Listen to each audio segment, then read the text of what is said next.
Канал Валерия Табакова представляет «Дело Фарион». Показания Думы и Бабюк опровергнуты. Привет, друзья! С вами юрист Валерий Табаков. Сегодняшнее видео касается, опять же, дела об убийстве Ирины Фарион, в котором обвиняется Вячеслав Зинченко. Это видео будет, опять же, чрезвычайно шокирующим. Я поставлю под сомнение показания ключевых свидетелей стороны обвинения, Думы и Бабюк. Вы посмотрите, как это мне удастся сделать. А теперь мы используем только официальные видеоматериалы. Я буду показывать все медленно, с повторами, с тайм-кодами, а в конце дам полный юридический анализ и обоснование того, почему я считаю показания ключевых свидетелей стороны обвинения Думы и Бабюк такими, что являются сомнительными. И я сделаю это так, чтобы у вас не осталось ни одного вопроса. Поехали. Для начала зафиксируем термины. Ряженый. Это человек в панамке, очках, футболке, которого следствие отождествляется обвиняемым Вячеславом Зинченко. Арка. Это проход между 5 и 6 подъездами дома номер 3 по улице Масарика во Львове. Камера. Это уличная камера видеонаблюдения, расположена над 5 подъездом этого дома. Теперь перейдем к видеофактам. Первый. Я докажу, что камера способна фиксировать выход из арки.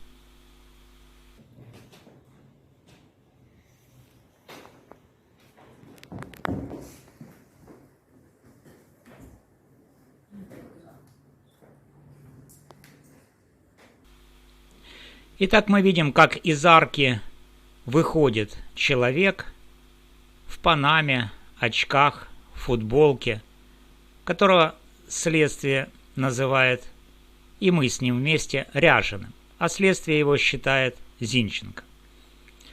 Но, как мы видим, камера фиксирует выход ряженого из арки.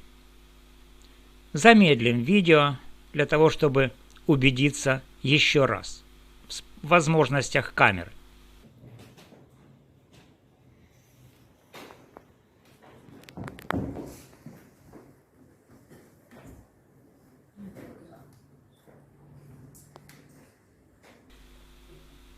Друзья, это железный факт.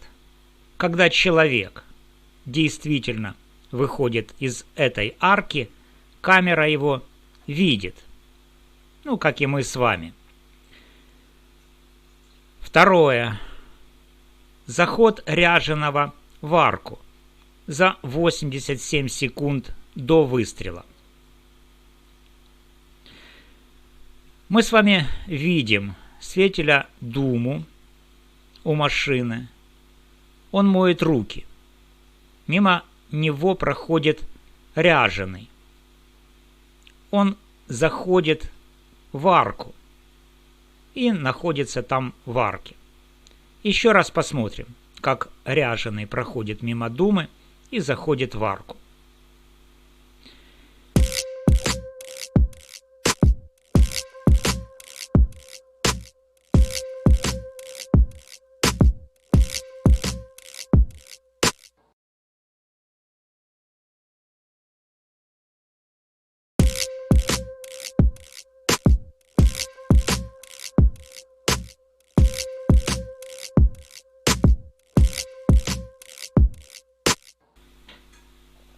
С этого момента человек панамке и очках ряженый исчезает в арке. Теперь третье. Посмотрим непрерывный отрезок видео от входа в арку до 40 секунд после выстрела. Мы будем это делать без единого пропущенного кадра. И внимание на арку.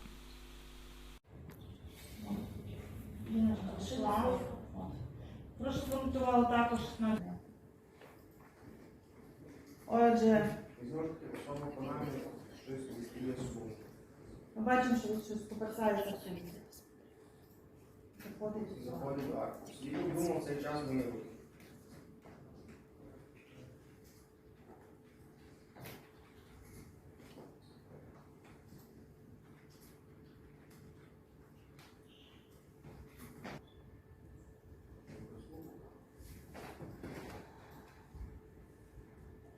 Тут по реакції свідка думає. Чути. Чути. Ну, ще раз. Він кидає воду.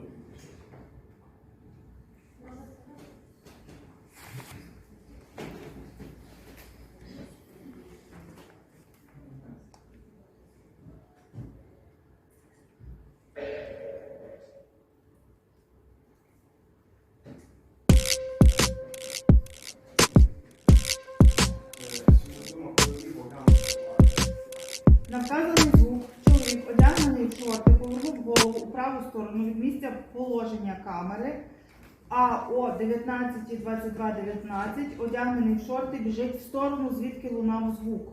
Надалі він з'являється о 19:22:25 поблизу стовпа лінії електропередач.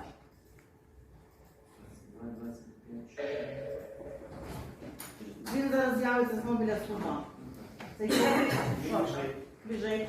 Кидається в арку. О, з'являється.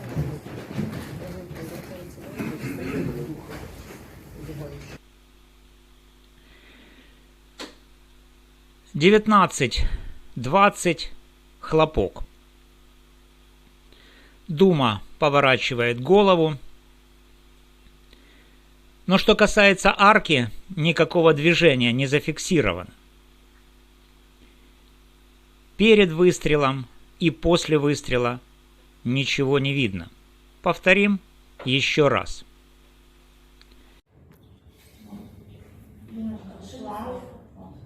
Прошу коментували також на...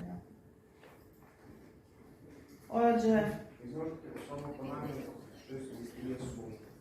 ми бачимо, що щось поперсається в цьому.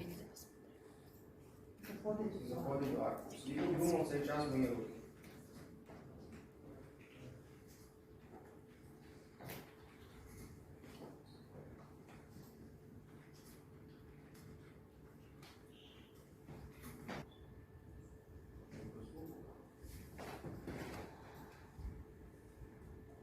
Тут по реакції свідка думає. Чути. Чути. Ну, ще раз. Він кидає воду.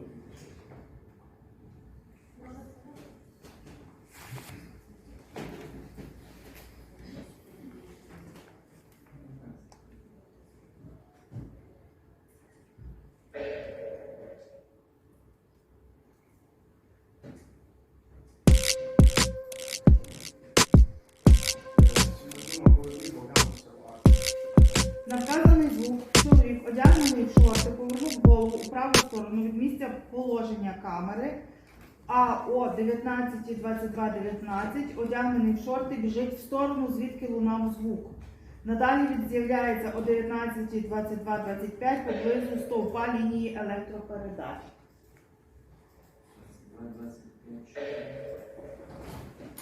Він зараз з'явиться знову біля стовпа. Цей чоловік біжить. Кидається в арку. О, з'являється.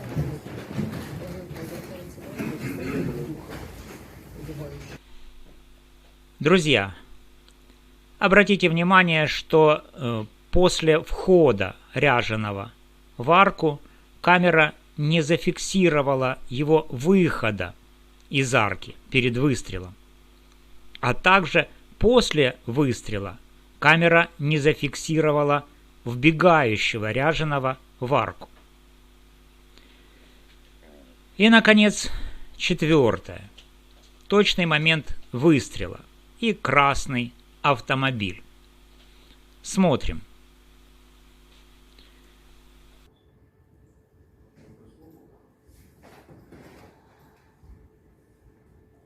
Тут по реакції свідка думи. Жовте. Жовте. Ну, ще раз.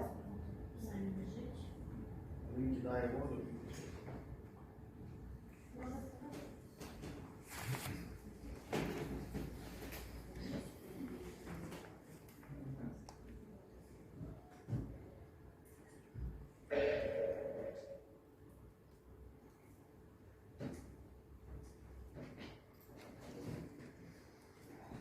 Свідодума Колодій поглянувся в арку.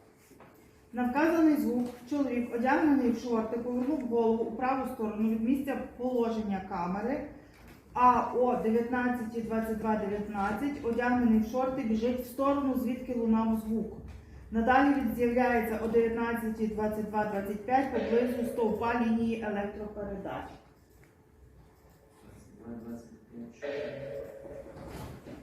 Він зараз з'явиться знову біля стовпа.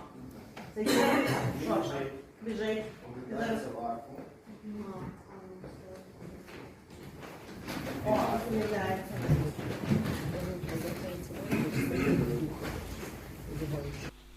Момент выстрела. Дума резко поворачивает голову. И куда он смотрит? Похоже, он смотрит не на столб, возле которого было обнаружено тело убитой, а он смотрит на отъезжающий на дальнем плане красный легковой автомобиль. Посмотрим еще раз. Смотрите, вот Дума моет руки. Вот хлопок, а на дальнем плане автомобиль. Итак, что мы видим? Первое. Камера фиксирует выход из арки. То есть это доказательство способности камеры, которая фиксирует выход из арки ряженого за 10 минут до выстрела. Второе. Камера фиксирует, что ряженый заходит в арку за 87 секунд до выстрела. Третье. Мы видим, что камера фиксирует полное отсутствие любого движения, входа, выхода из арки. До выстрела выход не фиксируется, и после выстрела также никакого входа в арку мы не видим.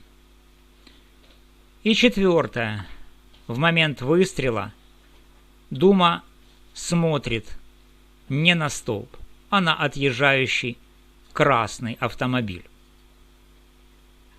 Теперь сравним все, что мы с вами увидели, с дословным показаниями свидетелей. Что говорит Дума? Он это говорит на протокол в досудебном следствии, а также заявляет об этом в судебном заседании. Дума услышал звук, похожий на выстрел, повернулся и увидел бегущего мужчину в панаме и очках, который убегал в сторону арки между 5-м и 6-м подъездами. Свидетельница Бабюк, также протокол досудебного следствия и показания в судебном заседании. Бабюк услышала хлопок, повернулась и увидела спину мужчины в панаме и очках, как он вбегает в арку между 5-м и 6-м подъездами. Но, друзья, мы только что с вами минут 15 смотрели на эту арку в реальном времени и в замедленном темпе. За несколько секунд до выстрела и несколько секунд после выстрела мы все видели, все слышали. Никто из арки не выходил и никто в арку не вбегал.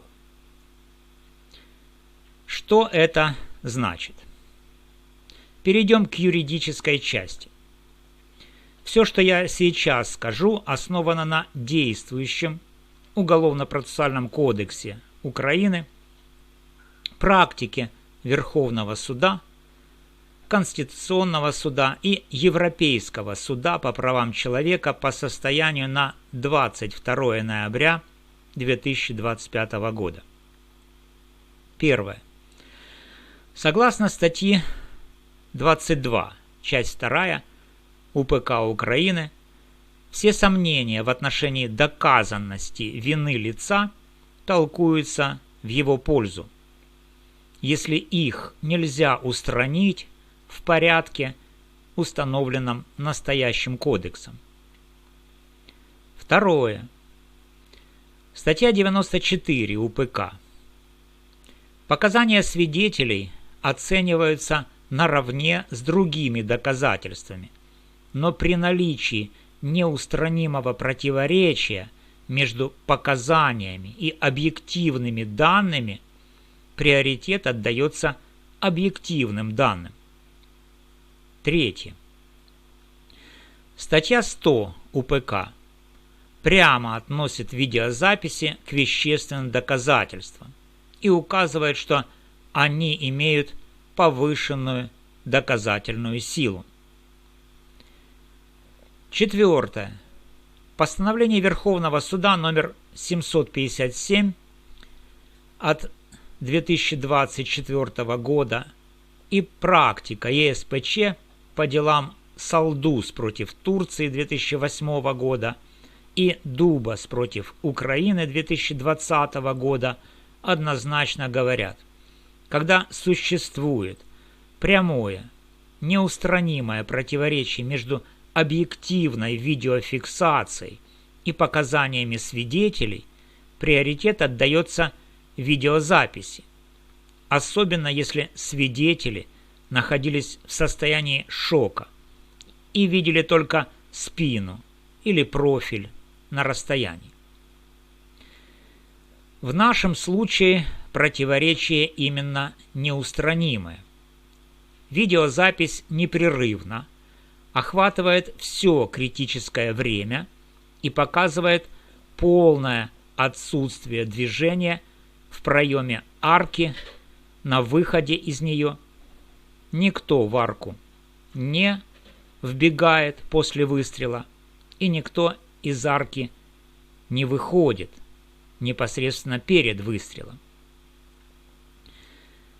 Свидетели Дума и Бабюк утверждают обратное, что человек в панаме и очках вышел перед выстрелом из арки, а после выстрела вбежал в эту арку.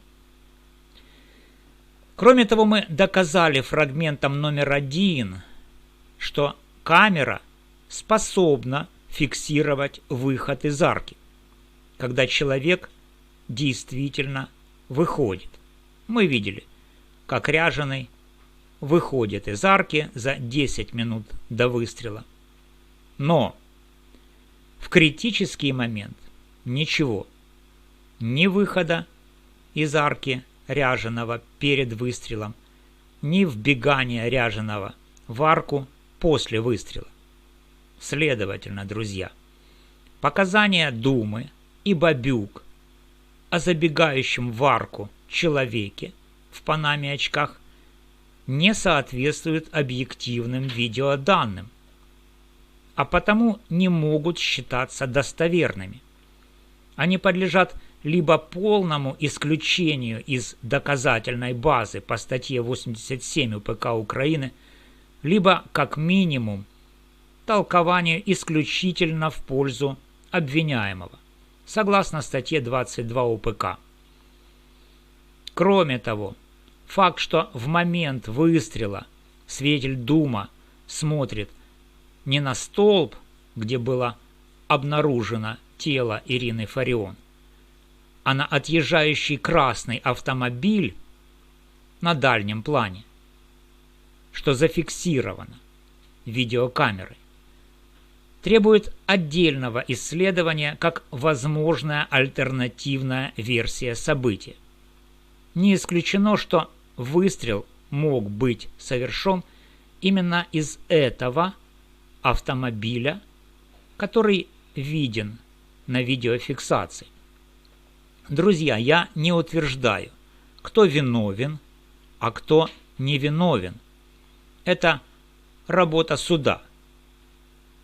Лучше всего с участием присяжных заседателей. Я лишь показываю, что официальные видеоматериалы уголовного дела наглядно и полностью опровергают ключевой элемент показаний главных свидетелей обвинения. Спасибо, что досмотрели это длинное и максимально честное и полное видео. Подписывайтесь, включайте колокольчик, пишите в комментариях, что вы сами увидели на кадрах. Впереди еще много разборов. Донатьте. Вместе мы доберемся до правды. С вами был юрист Валерий Табаков. До новых встреч.